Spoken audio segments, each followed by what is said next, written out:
Welcome to Chillin' 101. We hope this video helps. You start by opening Display Settings. Right-click the desktop and choose Display Settings. Once there, make sure you've selected the correct monitor if you have more than one, because changes apply per display.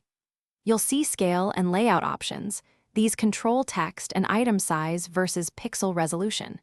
Begin by noting the current scale and resolution so you can revert if needed. Now proceed to change scale or resolution, depending on whether you want bigger UI elements or sharper screen detail.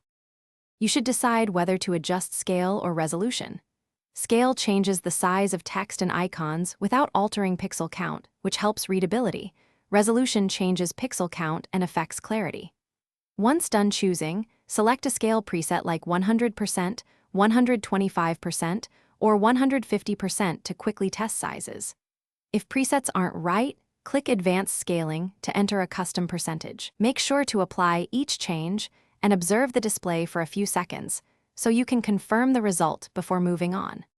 After testing your chosen scale and resolution, click Apply and then confirm the change. Windows gives about 15 seconds to revert if something looks wrong. If the display looks misaligned or blank, try Windows plus Control plus Shift plus B to force a graphics refresh.